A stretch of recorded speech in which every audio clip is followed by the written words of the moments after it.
Hi partner, golden 0.5 revaluation. அது என்ன revaluation? இப்போ பாரு, சிஏ புதுசாக சேர்த்துருக்குறோம், 50,000 கேபிட்டல் கொண்டு வந்துட்டாரு. நம்ம இங்கே எழுதியிருக்க அசட் வேல்யூ எல்லாம் சரிதானான்னு ஒரு செக் பண்ணுவார் அவர். ஏன்னா இப்போ எக்ஸாம்பிளாக பாரு, ஃபர்னிச்சர் 25,000 எழுதியிருக்கிறோம். இது எப்படி நம்ம வேல்யூ எழுதியிருப்போம்? 10 வருஷத்துக்கு முன்னால் ஃபர்னிச்சர் வாங்கியிருப்போம். ஒவ்வொரு வருஷமும் ஒரு 5%, 10% டிஸ்கவுண்ட்டு, டிப்ரிசியேஷன் கழிச்சிக்கிட்டே வந்து 10 வருஷம் கழித்து 25,000 காட்டியிருக்கோம். This is book value. அப்போ பேலன்ஸ் ஷீட்டில் எழுதிருக்கு எல்லாமே புக் வேல்யூ. ஆனால் சி உள்ள வந்த உடனே இன்னைக்கு தேதிக்கு அதனுடைய வேல்யூ என்ன செக் பண்ணன்னு நினைப்பாரு. That is current value. Current வேல்யூக்கு இதெல்லாம் எழுதுங்க அப்படிம்பாரு. That is revaluation. அப்படி எழுதும்போது என்ன ஆகலாம்? ஸ்டாக் வேல்யூ டிக்ரீஸ் ஆகலாம். அப்போ 30,000 ரூபாய் எழுதியிருக்கிறோம், இன்னைக்கு அதனுடைய மதிப்பு 25,000 ரூபா தான். அப்போ மதிப்பு குறைஞ்சிருச்சு. Then loss. அந்த லாஸை ரீவேல்யூவேஷன் ஒரு நியூ அக்கௌண்ட் ஓப்பன் பண்ணி எழுதுகிறோம்.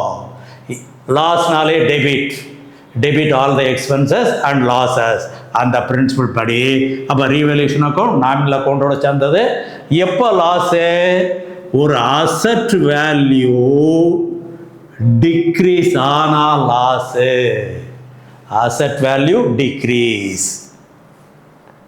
ரைட்டு. அதே இது லேண்ட் அண்ட் பில்டிங் 80,000 ரூபான்னு எழுதி வச்சிருக்கிறோம். ஒரு லேண்டை பொறுத்தவரைலாம் வாங்கினதை விட அடுத்தடுத்த வருஷங்களில் கூடிக்கிட்டே தான் இருக்கும். அப்போ அதை மதிப்பிடும் பொழுது மதிப்பு கூடலாம். அப்போ இன்க்ரீஸ், அப்ரிஷியேஷன், அந்த வேர்ட்ஸை பாடுவாங்க. அப்போ ஒரு அசட் வேல்யூ இன்க்ரீஸ் ஆனால் that is gain. asset value increase ஆனா gain, appreciated சொல்லலாம். அதே போல இந்த provision for doubtful debt தேவையா இல்லையா அதை சர்ச் பண்ணலாம். அது தேவையில்லை, எல்லா டெட்டார்ஸுமே நமக்கு குட் அப்படின்னு சொன்னால், ஆல் டெட்டார்ஸ் ஆர் குட் அப்படின்னு சொன்னால் இந்த 20,000 அப்படியே இங்கே எழுதிடுவோம். அப்போ அசட் வேல்யூ இன்க்ரீஸ். இது நமக்கு கெயினாகவே வந்துடும். அசட் வேல்யூ இங்கிலீஷ் மாதிரி ஆயிரும். அந்த மாதிரி செக் பண்ணிக்கோ. சப்போஸ் ப்ரொவிஷன் கூட்ட வேண்டி இருக்குது, 1,500 ஆக்க வேண்டி இருக்குது, அப்போது 20,000 மைனஸ் 1,500 போட்டால் இங்கே 18,500 வரும்.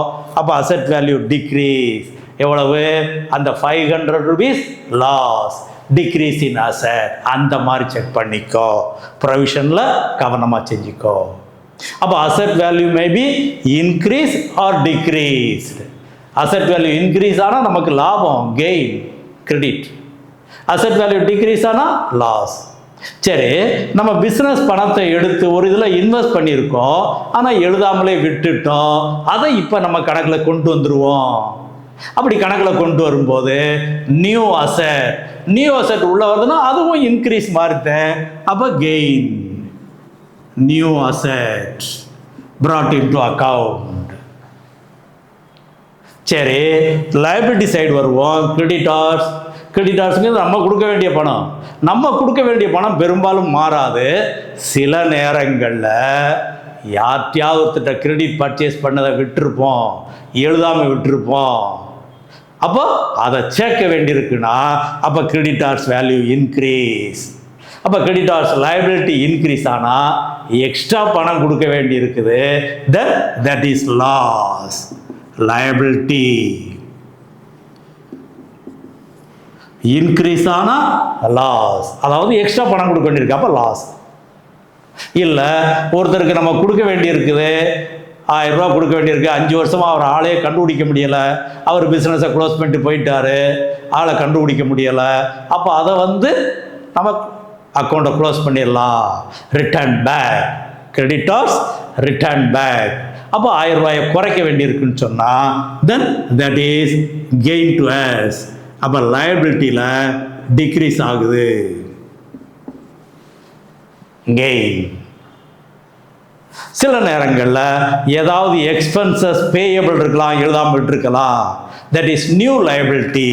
அப்போ சி வரும்போது இது எல்லாத்தையும் கணக்கு பார்ப்பாரு. எக்ஸ்பென்சஸ் முக்கியமாக அந்த இபி சார்ஜஸ் 2 மாதத்துக்கு ஒருக்கா கணக்கு எடுக்கிறாங்க. அப்போ அந்த கணக்கு சேர்க்கலாம். அப்போ any expenses payable that is new liability. Expenses payable. அப்போ revaluation of asset, reassessment of liability எப்போ இன்க்ரீஸ் ஆகுது, டிக்ரீஸ் ஆகுது, அது அடிஷனல் இன்ஃபர்மேஷனில் கொடுப்பாங்க. அசெட் வேல்யூ இன்க்ரீஸ் ஆனால் gain, revaluation credit. Asset value decrease ஆனால் loss, revaluation debit. New asset கணக்கில் எழுதாமல் இருக்கிறத புதுசாக எழுத வேண்டியிருக்குன்னு சொன்னால் தட் இஸ் கெயின். லயபிலிட்டியில் இன்க்ரீஸ் ஆனால் லாஸ், டிக்ரீஸ் ஆனால் கெயின். நியூ லைபிலிட்டி நம்ம கணக்கில் சேர்க்க வேண்டியிருக்குன்னா தட் ஆல்சோ லாஸ். கடைசியா ரீவேல்யூஷனில் கிரெடிட் சைடெல்லாம் கெயின். கெயின் அதிகமாக இருந்தால் ரீவேல்யூஷனில் கெயின் அதிகமாக இருக்குது. இது ஓல்டு பார்ட்னருக்கு தான் உரியது, நியூ பார்ட்னருக்கு இதில் பங்கு கிடையாது. Old partner in old ratio. ரீவேல்யூஷனில் கெயினோ லாஸோ வந்தால் ஓல்டு பார்ட்னருக்கு ஓல்டு ரேஷியோவில், குட்வில்ல வந்து சாக்ரிஃபைசிங் ரேட்டில் பிரித்தோம், இது ஓல்டு ரேஷியோவில். டெபிட் எக்ஸஸாக வந்தால் லாஸ், அதையும் ஓல்டு ரேஷியோவில் ஓல்டு பார்ட்னர்ஸ் கேபிட்டல் அக்கௌண்ட்டுக்கு ட்ரான்ஸ்ஃபர் பண்ண வேண்டியது. இது ஒரு இல்லஸ்ட்ரேஷன் தெளிவாக கொடுத்துருக்குறேன். இதில் முக்கியமான வேர்ட்ஸு பை, டு, அட், இந்த மாதிரி வேர்டு போட்டு கொஸ்டினில் மாற்றுவாங்க. இதை மட்டும் கரெக்டாக புரிஞ்சிட்டின்னு சொன்னால் இதை ஈஸியாக முடிச்சிடலாம். Come to the illustration. Okay boys.